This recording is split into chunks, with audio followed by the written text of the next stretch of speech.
In the near future, an unspecified apocalyptic event wipes off the human population on a Tuesday afternoon. It is so sudden, in fact, that people die right there where they sit. In a little American town, Dell believes to be the last man on Earth and has created a peaceful routine for this lonely life of his. He lives in the library where he used to work and still keeps good care of the books, organizing them all neatly so they can be preserved. When it comes to food, he takes things from supermarkets, but also has taken up the hobby of fishing, since unlike mammals, fish are still alive and well. Dell also has a whole system in place to visit the houses in town. Every day he chooses a house and cleans it while keeping his face protected, taking every picture he may find inside, every useful item like batteries and gas for his truck, and takes all the books to his library. If he finds any bodies, he wraps them up in their own sheets, and then buries them with the help of an excavator. Once he is done, he adds an X in front of the house, then marks it on his map too. One night, Dell goes to bed after watching an old movie as usual, when suddenly he is shocked to hear an explosion outside. Fireworks are glowing in the sky, meaning someone else is around. The next morning, he goes to town to investigate and finds a car that has crashed because the unconscious driver, Grace, had been drinking. A quick look inside the car also shows she was the one behind the fireworks, and she's got a gun with her. Moments later, Grace wakes up inside a random house with a bandage on her head. After throwing up, she tries to open the door only to find it locked. Dell is on the other side asking questions. Grace explains she has not seen anybody else and that she does not know why she is alive, which matches Dell's experience. The gun she found on the road and only kept for safety. Dell does not want her to stay and has prepared a car for her, so he will open the door only if she promises to come out after counting to 100. However, Grace breaks her word and opens the door immediately, causing Dell to rush out of the house. After giving her the keys, he goes away, ignoring anything she has to say and her wish to stay. Grace does not give up though, and she begins following Dell around, offering her help with the cleaning. With 2 pairs of hands, they may finish faster and move on to the next town, but in Dell's eyes, there are no other towns. He does not accept her as his helper, but Grace continues to follow him anyway, bringing a bright presence and noise into his life that had been missing for a long time. And while Dell does share his food with her, he makes her eat at a different table and refuses to chit-chat or discuss theories behind what caused the apocalypse until one evening, he shuts Grace up by pointing out he had already been lonely when he was surrounded by the townspeople. Seeing as she is not making any progress, Grace picks up her things and gets ready to leave. But as soon as she gets in a car, Dell comes and admits he has changed his mind so she can stay for a trial period. From then on, Grace goes with Dell to clean houses and gets to learn his process. That is also how she realizes Dell knows the name of all the bodies in town and still remembers if they owe him any books or late fees. When the time comes to bury the dead, Grace finds it very cold of Dell not to say anything in memory of the poor people and shares the fact that every time she found a body on the road, she would hold her breath for 10 seconds. Just to humor her, Dell begins doing it with her. Dell sometimes still says he misses the quiet, especially when Grace will not shut up, while they go out for groceries where she plays music really loud in the truck, but he does not push. One afternoon, Grace notices Dell is not in the library and takes the chance to look around his office, where she is shocked to find a whole organization system and files for the pictures from the houses.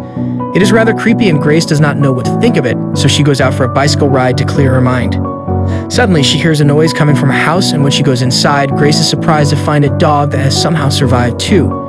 She takes it to the library to keep as a pet, and while Dell is not amused by this turn of events, he still offers some ideas for names, although in the end they still call it dog.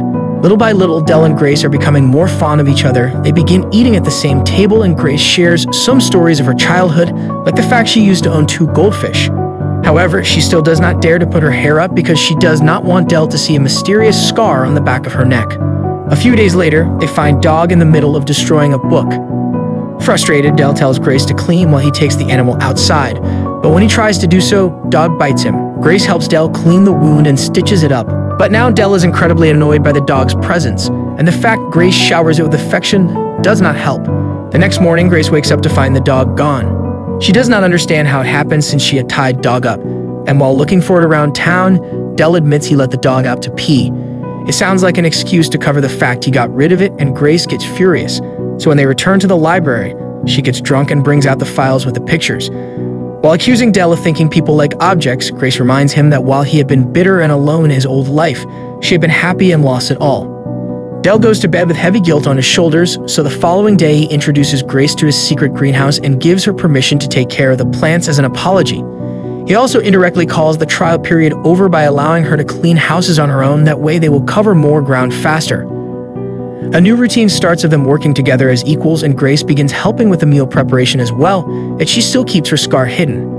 She also finds a pair of walkie-talkies in a random house, which will allow them to stay connected even when they are apart. One afternoon, Grace finds a house that is not on the map, but as soon as she enters it, a furious Dell comes after her to tell her she should not be there. He does not want to clean this house. And that is how Grace realizes this is Dell's old home. When she points it out, Dell tells her of the first deaths he saw, which had been little kids in recess, then finally gives in and accepts to clean the house with her help. Burying his own mother is emotionally harder than taking random bodies, and this time, Dell takes more than 10 seconds to hold his breath as a goodbye. Once they are done with Dell's family home, Grace finally admits there is something she has not told him, but instead of just saying it, she kisses Dell to put him to sleep. When Dell wakes up the next morning, he finds himself on the bed of the same house he had taken Grace to the first time. After grabbing the gun they left there, Dell goes downstairs and is shocked to find Grace having breakfast with two more survivors, Violet and Patrick, who Grace calls parents even if she does not sound too convinced. While looking strangely cheery, they explain to Dell that there are thousands of survivors living together as a community in California, and Dell just did not know because he never thought of leaving his own town to seek others. Otherwise, he would have seen the signs they have put up on the roads. Furious at the fact Grace has been making him feel like they were the last people on Earth, Dell rushes out of the house and ignores Grace following him while explaining those are not her real parents. They are two adults that the community assigned to her as her new parents. They were not originally married either, and she thinks they are freaking crazy. Dell does not care. He pushes her away and drives back to the library, where he throws up all his pain. Meanwhile, Violet asks Grace to come back to California with them because she cannot do this alone anymore and they need to become a real family. Before the trio leaves, Patrick visits Dell at the library to invite him to come to California with them, since his skills would be very well received. There is a team of doctors that has come up with new ways to harness the complexities of the human mind, but since this speech does not impress Dell either, Patrick leaves after writing the address on a random book in case Dell ever changes his mind. Moments later, Grace leaves the town with Violet and Patrick, crying her heart out as she looks at her new parents' neck scars and remembers what is waiting for her in California. Dell tries to go back to his old routine, but now the loneliness and the silence are enough to get on his nerves, and he ends up channeling his frustration by throwing things at his old house. After a night spent dreaming of Grace playing old movies in the library, Dell decides to take out all the files with the pictures to describe what he sees. He remembers every face and their names, but also their occupations, their personalities, and their reading taste.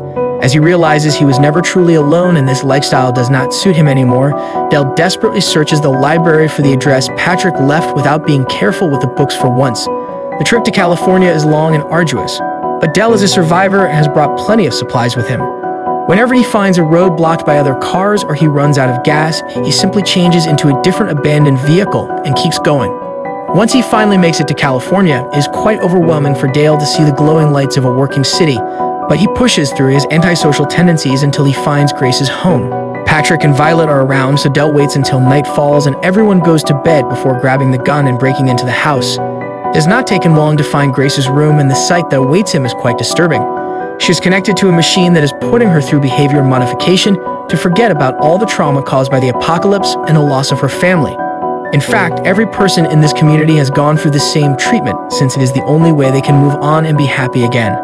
Dell wastes no time and apologizes for his attitude before helping disconnect Grace from the machine.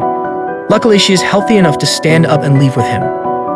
On their way out, they bump into Patrick, who tries to stop them and explain their system is the best option, but Grace grabs the gun and shoots him on the spot.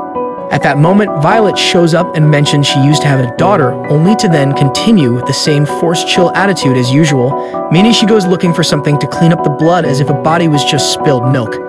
After picking up some supplies and Grace's goldfish, she and Dell leave the town while ignoring the people on the streets living their lives with manufactured happiness. Once they reach the road, Grace admits she is not sorry she shot Patrick, and Dell assures her that it's fine while picking up speed to reach their next destination.